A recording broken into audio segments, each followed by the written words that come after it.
Hola, esto es Serifa y hoy vamos a hablar de Imposible decir adiós de Han Kang.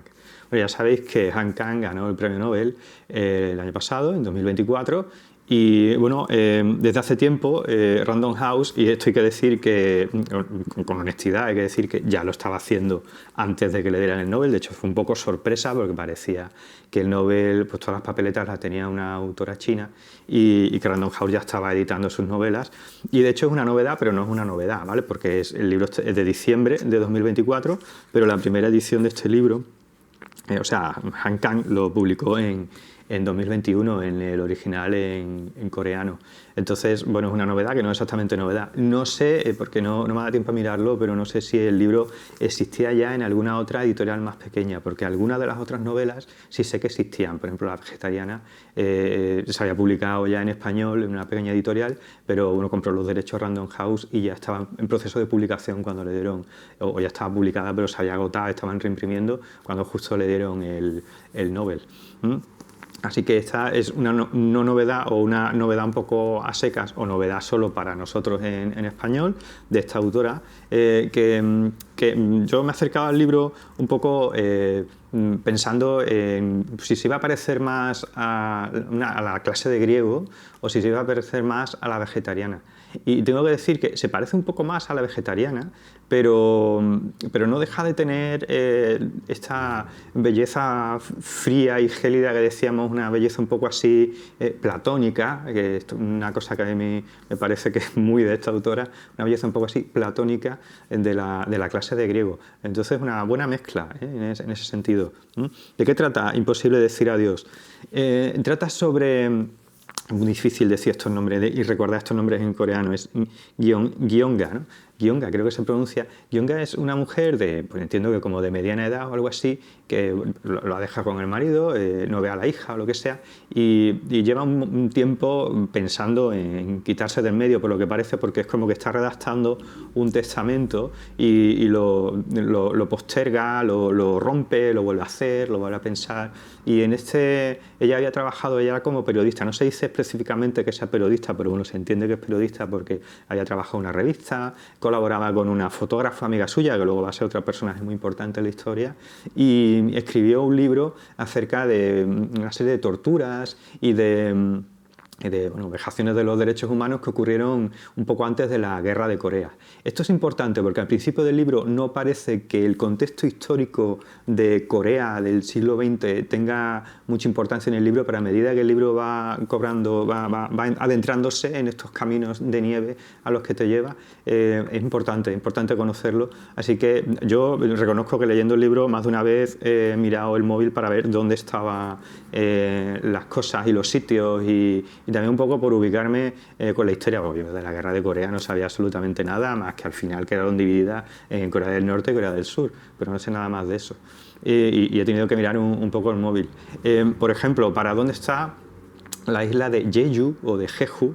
Que ahora es un poco más famosa porque recordad que el avión que se estrelló en el aeropuerto coreano hace un mes o algo así era Jeju Airlines o algo así, era un avión que hacía rutas comerciales entre esta isla que está al sur de Corea y está completamente aislada, está más cerca de Japón que de Corea y Corea, ¿no? Que hace este recorrido. Como digo, siguiendo con la sinopsis, en todo esto que le va pasando, justo esta amiga suya, Inseon o Ingeon, que ya no me acuerdo, que se me olvida, no viene aquí, Inseon, yo creo que es con la S, Inseon, que creo que se pronuncia así, que es esta amiga suya, esta compañera primero de trabajo, fotógrafa y luego amiga, que compartieron algunos proyectos y que se dedicó durante un tiempo a hacer documentales, también en parte políticos, también en parte sobre esto que tiene que ver con la memoria histórica. Como digo, esta mujer tenían un proyecto común que nunca salía y que tiene que ver con el arranque de la novela, porque, a ver si lo digo otra vez, Gyeonga, tenía unas pesadillas recurrentes, unos sueños recurrentes, que es con lo que empieza la novela, y decidió que, oye, ¿por qué no hacemos un proyecto estético con esto? ¿Por qué no hacemos realidad esta pesadilla y la ponemos? Que era una especie de ella lo que veía era una colina nevada con un montón de cosas negras, como lápidas o como personas, no quedaba muy claro qué era, y cuando se acercaba veía que eran troncos quemados, troncos como medio carbonizados, que le faltaban las ramas y tal, y estaban allí, y de repente cuando ya es consciente de eso ve que hay una especie de agua, de oleaje que le va mojando los pies y que va subiendo, ¿no? Y esta es la pesadilla que ella tiene, intentan representarlo, pero nunca sale el proyecto, al final el proyecto nunca sale, nunca va a ningún lado. Resulta que justo preparándose para este proyecto, cuando ya estaba completamente descartado y hacía mucho tiempo que no se veían, Inseon tiene un accidente cortando troncos, fabricando los troncos para hacer, porque ella, después de dejar todo lo que tiene que ver con la realización de documentales, se mete a como a hacer carpintería, pero carpintería un poco lúdica, ¿no? Porque a ella le gusta hacer muebles y tal, ¿no? Y estaba preparando esos troncos y tiene un accidente y se corta un par de dedos con una sierra y la trasladan a Seúl para que se lo implanten, porque hay una buenísima clínica de implantes allí o lo que sea, ¿no? Y entonces le escribe a Gyeonga para que se acerque y hablen, ¿no? Hablen un poco. Y lo que hace, bueno, después de estar un tiempo hablando y de recordando acerca de ello, le pide una cosa. Todo esto es lo que viene aquí. Estoy extendiendo un poco la sinopsis que viene detrás, ¿eh? No estoy desvelando nada. Luego a lo mejor sí que cuento alguna cosilla que desvela algo, pero no mucho, ¿vale? Prometo no hacerlo, pero es que es importante porque si no realmente no se puede hablar mucho del libro. Como digo, le pide una cosa muy extraña, y es que ella, que vive en esa isla, en un lugar perdido, en una aldea perdida, a la que hay que andar como media hora hasta la parada de autobús, le pide que vaya a darle de comer a un pajarito que tiene. Tenía dos pájaros, Ama y Ami, o Eima y Amy, no sé cómo se dirá, pero tenía dos pájaros, una murió y el otro pajarito o la otra pajarita como se fueron corriendo, ¿no? Como se fue corriendo y desapareció, pues no le echó de comer, no le echó el agua, y son pájaros que se mueren si a las 24 horas no le da agua. Entonces dice, ve allí y échale de beber y cuídala y tal, porque se va a morir, ¿no?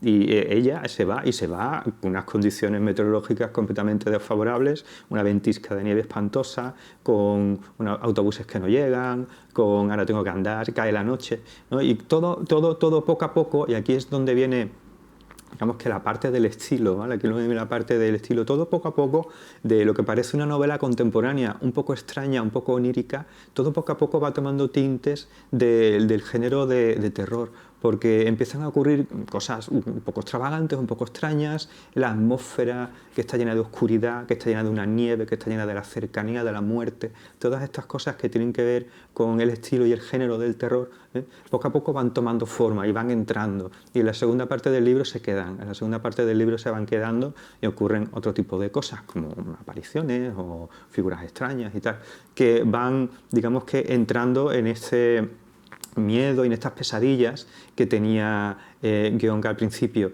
de la novela. Me hace mucha gracia, voy a romper un poco esto, pero me hace mucha gracia que el otro día estaba viendo, aquí con mi mujer en casa, estamos viendo el diario de Bridget Jones, y que tiene que ver todo esto con el libro.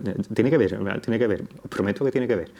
Y no sé si sabéis que en esa película hace un cameo Salman Rushdie, y es curioso porque el tío tiene la clase suficiente como para saber una película, que es una comedia romántica hilarante, que a mí me gusta mucho, me río mucho con ella, pero que, bueno, no tiene, digamos, que unas cuotas de intelectualismo muy altas, pero se la apaña para meter ahí una cuñita de crítica literaria, ¿no? Porque dice, es como Martin, ¿no? Que hace una teoría de la literatura y de la novela, no sé qué, que parece que solo se aplica a sí mismo, ¿no? En la persona de la que habla es Martin Amis, porque no sé si sabéis, pero Martin Amis es famoso porque es un novelista fantástico, y también porque, bueno, dejó como una especie de statements acerca de lo que se puede o no se puede hacer en una novela. Y lo primero que decía era, si hay un sueño, bórralo y escríbelo sin el sueño, ¿no? Claro, entonces, en ese caso, ¿no? Bajo este punto de vista un poco amisiano de la novela, de lo que debe ser una novela, esta novela sería difícil de hacer, ¿vale? Sería difícil de catalogar, porque empieza con pesadillas, empieza con sueños, y todo esto de lo onírico, de lo imposible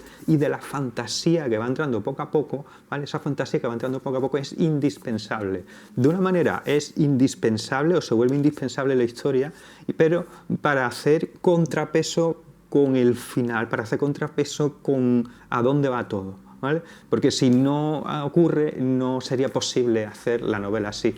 Y lo digo, lo voy a decir así, en esta novela Han Kang la autora utiliza algunos aspectos del género de terror y algunos aspectos del género de la fantasía, pero sin que la novela llegue a ser ni de terror ni de fantasía, hasta el punto de que uno se acaba sintiendo más cómodo en ese ambiente opresivo que vive ella en la cabaña donde vivía, o la casa donde vive Inseon, en esa isla, en un monte perdido, lleno de nieve, a solas, oscuras, viendo sombras y viendo fantasmas y viendo cosas. Se siente uno más a gusto ahí que con lo que ocurre al final, con la cruda realidad, con los recortes de periódico y con toda la historia acerca de las torturas, de los asesinatos y de las masacres que ocurrieron un poco antes de la guerra de Corea. Así que es una novela que curiosamente hace que nos sintamos cómodos con esta fantasía como para, de alguna manera, no olvidarnos de lo otro, sino como azucarar el hecho de que lo que realmente da miedo son las cosas reales.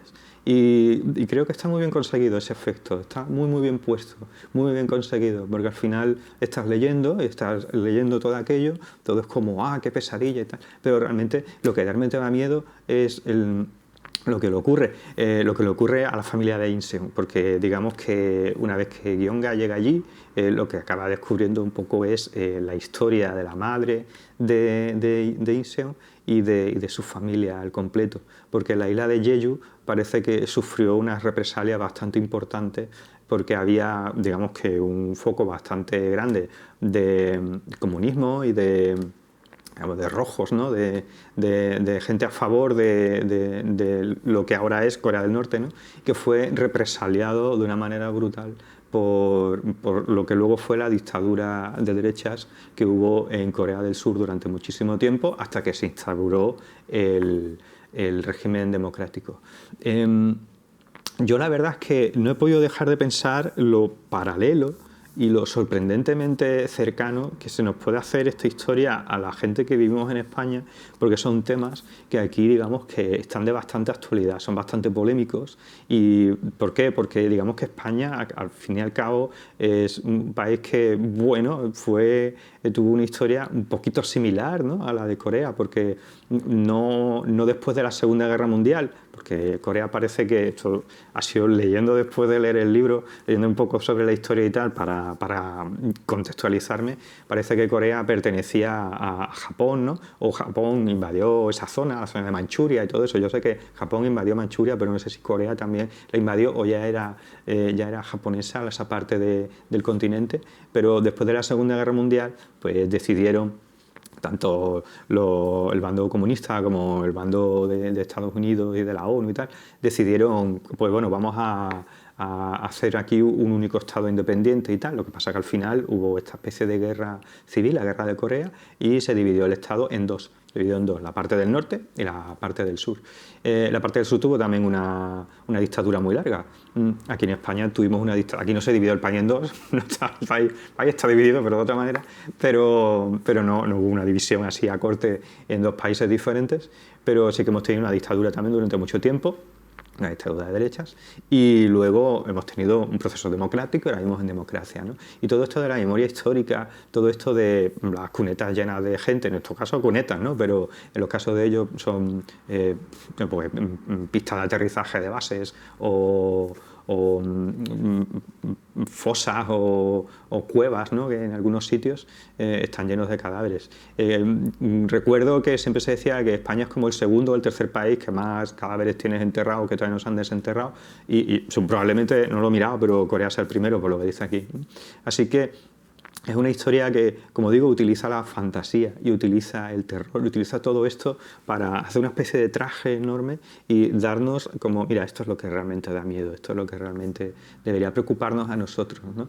Y cómo el conocimiento de las historias y el conocimiento de todo esto es una especie de dolor necesario. Hay una cosa muy poética, porque el libro está lleno de imágenes poéticas todo el rato, está lleno de pequeñas rimas, pequeñas cosas que se parecen y tú vas juntando y van acabando como piezas de un puzzle involuntario que acaban teniendo sentido. Y, por ejemplo, el caso, recuerdo, ¿no?, al principio del libro se comenta cuando Inseon está en el hospital y tiene así el dedo con con las costuras hechas, ¿no? Y tiene así el hematoma y todo eso, dice cada 2 por 3, ¿no? Cada 2 horas o algo así, se acercaba una enfermera a pincharle y hacerle doler, porque decía que los nervios tienen que seguir activos, porque si estaba mucho tiempo sin sentir dolor podía perderlo, ¿no? Y podía ser peor, y tenían que abrirle el brazo hasta el hombro para buscar nervios y no sé qué, una cosa. No sé hasta qué punto eso es verdad, pero esa imagen poética de tener que soportar el dolor para poder sanar, de que es necesario ese dolor para la sanación, creo que es el mensaje del libro, creo que es el mensaje de un libro que dice: hablar de esto es necesario, aunque sea doloroso, y hay que decirlo, y hay que ponerlo sobre la mesa, no se puede ocultar, no se puede tapar con tierra, ni con cemento, ni nada de eso, hay que decirlo y es importante, ¿no?, hacerlo. Así que la verdad es que me ha gustado. Sobre la experiencia de lectura, ya veis que no es un libro especialmente largo, son 250 páginas o algo así, y pese a que todo transcurre con una inusitada lentitud, uno acaba pegado a la página, y es una lectura muy intensa, me parece una lectura muy intensa. Yo normalmente la mañana la dedico a hacer cosas y leo por la tarde. Cuando estoy un poco menos activo será que tengo hiperactividad o algo así y no logro concentrarme mucho en la lectura por la mañana, pero yo este libro lo he leído por las mañanas, porque tenía ganas de leerlo, tenía mucho. No hace un recurso de intriga fácil, no llega a hacer un recurso de una intriga de estas facilonas. Pues estoy pensando, por hablar de escritores asiáticos, estoy pensando en la reseña que se hizo aquí en el canal del problema de los 3 cuerpos, que tiraba un libro que tiraba demasiado, un libro de ciencia ficción, así, más o menos comercial, pero que tiraba demasiado de intriga. Era como, la intriga era lo que se decía, estaba regular escrito, pero lo importante era la intriga, ¿no? Y esa intriga así facilona y tal, aquí no la tiene. Digamos que aquí la intriga va por otro lado, porque es verdad que tú no sabes lo que está pasando y estás diciendo, ¿por qué ocurre esto? Pero bueno, digamos que de alguna manera tú te lo ves venir, ¿no? Y no es una intriga facilona, no es nada de eso, pero es algo que te hace seguir leyendo. Aparte de que el libro está fantásticamente escrito. Ya sé que decir esto de una tradición del coreano al español es mucho decir, porque bueno, debe ser bastante diferente, pese a que la traducción estoy convencido de que es muy buena, pero debe ser diferente. Pero aún así el estilo me gusta mucho. Y tiene una cosa muy graciosa, porque es que está dividido en los capítulos, están divididos como en trozos, en agrupaciones de párrafos, con una estrellita en medio y va saltando. Y a veces uno no sabe muy bien el motivo por el que está puesto, pero crea una especie de microrritmo que hace que todo funcione y todo vaya muy bien. Y no te canses de leerlo y no se haga aburrido, ni soporífero, ni nada de eso. Vamos con las recomendaciones. Fijaos que justo el que hace aquí abajo, aquí arriba, ¿no? En este caso, es que digo aquí abajo porque en la fajilla de esta creo que también venía, ¿no? El que hace... sí, aquí viene, ¿no? El que hace aquí la recomendación, o la línea esta que ponen siempre, es Hernán Díaz, ¿no? Hernán Díaz publica con Impedimenta, ¿no? Publica con Random House. Pues bueno, entiendo que a lo mejor en alguna otra editorial, la editorial en inglés, pues a lo mejor donde publican, a lo mejor sí, pues Hernán Díaz le han pedido, oye, mira, léete el libro y di algo de él, ¿no? Me hace gracia porque reseñamos hace poquísimo tiempo un libro de este autor. Y como digo, las recomendaciones, que me voy por las ramas, si os gustó La vegetariana, este libro os va a gustar, ¿vale? Os va a gustar. Quizá no es tan súper crudo, ¿vale? Es crudo de otra manera, pero no es tan crudo en el sentido de que no se ceba con los protagonistas, pero sí que se hablan cosas muy crudas. Entonces yo creo que os va a gustar, ¿eh? Yo creo que va un poco por ahí, va un poco bastante por ahí. Si os gustó la clase de griego, también os va a gustar probablemente. Ya digo, el libro tiene algunas pequeñas cosas platónicas, porque yo creo que Han Kang es una persona como muy neoplatónica y eso, sobre todo la clase de griego. Pero eso también hay algo, por eso yo hacía una lectura, La vegetariana, también acerca del ascetismo y todo esto, que creo que mucha gente no entendió, porque me decían, no, es que eso no va de otra cosa. Bueno, sí, ya sé, lo que estás diciendo ya lo sé, pero yo considero que esa lectura es una lectura no superficial, pero sí media, ¿no? La lectura profunda era la que había, no, la que pensaba que era, ¿no? Que decía yo. Y aquí no, yo esa lectura en principio no la he encontrado. Encuentro una lectura platónica, pero sí que encuentro así algunas frases que, ¿no?, como dice, los restos humanos, ¿no?, que al estar así como despojados de su carne y tal, en realidad son más humanos, ¿no?, que los propios humanos. Ese tipo de cosas a mí me hace pensar siempre un poco en este neoplatonismo. Yo estoy convencido de que a Han Kang le encanta Platón y la vuelve loca, y que ella piensa así, ¿no?, que probablemente su ontología sea muy platónica, muy neoplatónica, ¿no? Y como digo, si leísteis La clase de griego, probablemente también os guste, ¿eh? Me gusta, es un super libro, me ha gustado muchísimo, me ha gustado muchísimo. Si os gustan los libros sobre la memoria histórica y sobre, por ejemplo, y voy a decir una cosa que inesperada, sobre la Guerra Civil Española y este tipo de cosas, yo creo que también os va a gustar. Yo creo que también, porque es verdad que todo esto se habla muy al final del libro, pero yo creo que os va a gustar. Yo creo que os va a gustar el libro, que esa lectura que se hace os puede gustar, ¿vale? Tanto si pensáis de una manera como si pensáis de otra, que aquí hay muchas opiniones al respecto y tal, el país está bastante polarizado y dividido, pero yo creo que os puede gustar. Yo creo que si os gusta ese asunto, os gustan esos asuntos y esas historias y esas novelas sobre ese tema, esto también os puede gustar mucho, ¿vale?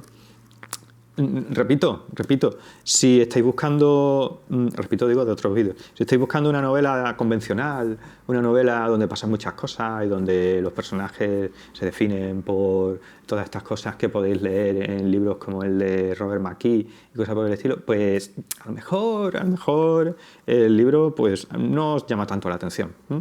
Pero hay que leerlo, yo creo que de un punto de vista poético, ¿eh? Hay que leerlo de un punto de vista poético y donde la historia... Y digo, la historia de la protagonista es una cosa como secundaria, es como una puesta en escena, es como lo que decía, los elementos del propio género colocados ahí para salirte del género, para evadirte del género y decir, mira, no, esto es la realidad es lo que es importante, la realidad es lo que te va a dar miedo, en realidad es lo que va a causar dolor, ¿no? Y en ese sentido no es un libro nada convencional, ni La vegetariana lo era, ni La clase de griego lo era. La clase de griego es un libro magnífico, me encantó, me gustó muchísimo, ni lo es este, ni lo es este. Y también, si soy muy fanático de Martin Amis, el libro os va a gustar también, ¿eh? Si soy muy fanático de Martin Amis y estáis de acuerdo en que, bueno, que no se pueden escribir sueños y tal y todo eso, aún así yo os recomiendo el libro, que creo que os va a gustar mucho. Es súper recomendable, ¿eh? Luego, difícil... no es difícil de leer, pero sí que es difícil a veces de seguir un poco la historia, porque hay una historia que se va contando fragmentadamente y a veces como que pasa tanto tiempo desde que se ha contado que ya no recuerdas muy bien. En ese sentido me ha dejado un poco descolocada, he tenido que volver algunas veces atrás, pero no es difícil de leer, ¿vale? Es solo difícil a veces de amontonar las piezas. No, alguna historia está puesta como medio puzzle, no un puzzle entero, pero como medio puzzle, pero no es un puzzle facilón, o sea, no es un puzzle como las películas de Christopher Nolan, ¿no? Que parece como que, sí, es una película puzzle, sí, pero el puzzle es fácil, o sea, el puzzle va para que te enteres, no se ha puesto para que no te enteres, ni mucho menos, no es David Lynch, ¿no? Pero esto no, quizás no llega ni a un extremo ni al otro, ¿eh? No es David Lynch, pero tampoco es un poco más David Lynch que Christopher Nolan, pero están colocadas las cosas a veces un poco difícil de recordar y tienes que volver un poco. A mí me ha costado eso, y eso que estaba muy atento a la lectura y muy pendiente de ella. Pero a veces era, bueno, pero este hombre no era mayor que este, o esta no era menor. Y había un par de momentos en los que me queda un poco desubicado. Pero aún así, ya digo, se lee muy bien, ¿vale? No hay problema, se lee de un tirón, lectura intensísima y ya os digo, en 2, 3, 4 sentadas, si tenéis el tiempo suficiente, que yo esta semana no lo he tenido, que es el motivo por el que este vídeo se va a subir un poco más tarde, en 2, 3, 4 sentadas lo leéis. Así que súper recomendación de Serifa de esta semana, Imposible decir adiós, de Han Kang.